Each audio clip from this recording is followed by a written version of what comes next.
Assalamualaikum warahmatullahi wabarakatuh.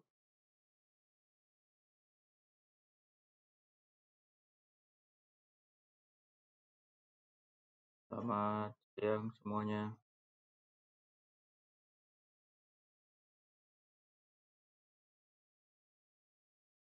Baik, untuk poin-poinnya sudah bisa terbaca.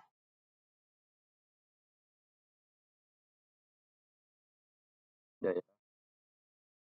Baik, untuk pertemuan kita yang ke-11 ya, pembahasannya tentang communication skill, profesi, dan inteligensia ya. Jadi dalam hal profesi, komunikasi itu sangat penting ya, karena digunakan pada saat kita untuk bekerja, kemudian di lingkungan kita ya kan. Kemudian juga di dalam kehidupan kita sehari-hari bagaimana kita berkomunikasi dengan orang lain.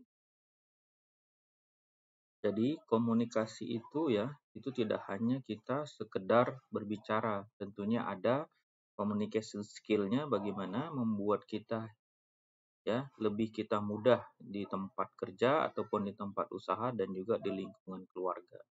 Tentunya ada keterampilan komunikasi ya yang kita perlukan bagaimana kita bisa menyampaikan pesan dengan jelas bahkan juga efektif ya.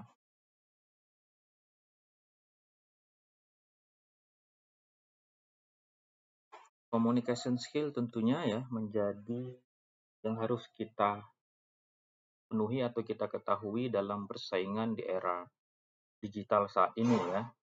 Karena apabila kita tidak menyampaikan komunikasi yang baik di dalam suatu misalnya dalam suatu pertemuan, tentu itu dapat dengan komunikasi skill ini dapat kita menghindari kesalahan dalam penyampaian di dalam suatu pertemuan ataupun di dalam suatu forum ya. Komunikasi merupakan suatu kegiatan ya, mentransfer informasi dari satu tempat ke tempat lain, dari satu orang ke orang lain. Tentu informasi yang disampaikan bisa berupa suara, ya, bisa berupa tulisan, itu seperti di media cetak atau digital atau buku, majalah dan lain-lain. Bisa juga secara visual dengan menggunakan gambar, ya, grafik, atau juga bisa dengan menggunakan nonverbal. Di sini bahasa tubuh, isyarat. Ya.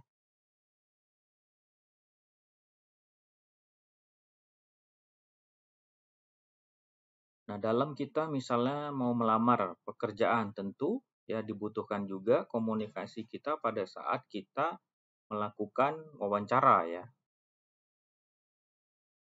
Ada beberapa hal yang kita butuhkan ya untuk meningkatkan dan mengembangkan komunikasi skill kita. Pertama itu adalah interpersonal communication skill. Nah, bagaimana keterampilan yang kita gunakan ketika kita terlibat berkomunikasi dalam hal tatap muka, tentu dengan satu atau lebih orang. Jadi kita pada saat berbicara harus menatap mukanya. Kemudian verbal communication, komunikasi lisan. Ini tidak berbeda dengan komunikasi yang interpersonal ya. Di mana komunikasi lisan ini merupakan secara langsung komunikasi yang dilakukan oleh dua orang atau lebih yang bertatap muka secara langsung, tidak ada jarak ataupun peralatan yang membatasi ya, jadi langsung. Kemudian ada non-verbal communication. Nah, di sini komunikasi lisan yang tidak langsung. Misalnya dengan menggunakan peralatan, contohnya seperti kita saat ini. Ya, Zoom online ini komunikasi non-verbal. Kita menggunakan alat medianya ya. Kita menggunakan telepon, ada menggunakan handphone, ada menggunakan komputer, laptop dan sebagainya. Kemudian listening di sini mendengarkan. Nah, bagaimana kita ya keterampilan komunikasi interpersonal itu sangat vital. Nah, ketika kita berkomunikasi, kita itu menghabiskan 45% dari waktu kita itu untuk mendengarkan. Karena ya kebanyakan orang mendengarkan begitu saja tanpa diresapin atau dihayati ya. Tentunya dengan mendengar saja itu tidak sama dengan kita menghayati atau meresapi ucapan yang disampaikan oleh lawan kita dalam kita berbicara. Ada beberapa keterampilan komunikasi lainnya ya, misalnya presentasi skill, kemampuan kita presentasi, kemudian writing skill, kemampuan kita menulis, dan ada juga personal skill yang kita miliki. Ada empat komponen penting ya dalam komunikasi. Pertama itu adalah mendengarkan. Ya, bagaimana kita melatih untuk mendengarkan ya. Kemudian berbicara. Nah, berbicara, kemampuan kita dalam hal berbicara, bagaimana tentu cara kita berpikir akan tercermin dari cara kita berbicara dengan memilih kata atau kalimat yang tepat ya. Kemudian ketiga itu adalah membaca ya. Membaca tentunya meningkatkan kualifikasi dan keterampilan kita ya. Karena dengan kita tidak sering membaca, maka kita akan kekurangan informasi dan perkembangan yang terbaru di bidang tertentu. Kemudian kemampuan kita berbicara dalam bentuk tulisan. Seorang profesional di sini harus menguasai seni menulis ya, karena untuk berkomunikasi secara efektif. Nah, contoh misalnya nanti kalian untuk mempersiapkan skripsi ya, nah itu adalah kemampuan dalam membuat dalam berbicara dalam bentuk tulisan. Jadi skripsi itu yang ditulis nanti bisa dipahami oleh orang lain pada saat membaca.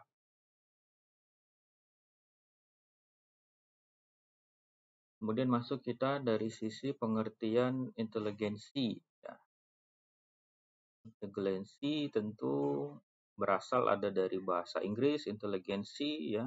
Ada juga berasal dari bahasa Latin, inteligentia ya.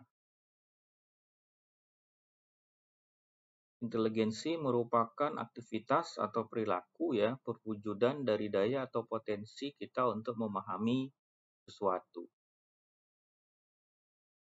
Ini ya, menurut beberapa pakar psikologi ya, pengertian dari sisi inteligensi. Menurut Claveredes dan Stern, inteligensi penyesuaian diri secara mental terhadap situasi dan kondisi baru. Sedangkan menurut Goddard ya, tingkat kemampuan pengalaman seseorang dalam hal kita menyelesaikan suatu masalah. Menurut David ya, inteligensi kemampuan individu untuk berpikir dan bertindak ya secara terarah.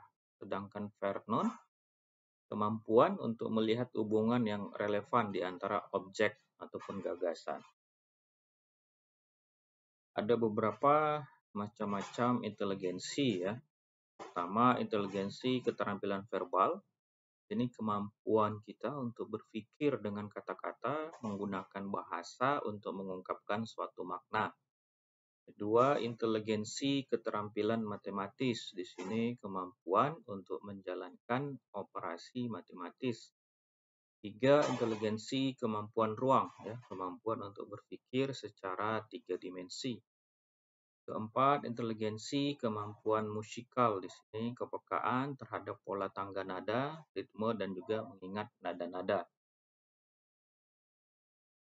Kemudian ada inteligensi keterampilan kinetis tubuh ya untuk memanipulasi objek mahir. Kemudian ada inteligensi keterampilan intrapersonal ya, memahami diri kita sendiri. Kemudian inteligensi keterampilan interpersonal, inteligensi keterampilan naturalis, ini natural ya. Dan terakhir emosional, bagaimana kita emosi ya secara akurat dan adaptif. Nah, demikian untuk materi kita tentang communication skill, profesi, dan inteligensi. Silahkan, ada yang mau ditanyakan? Halo, Assalamualaikum.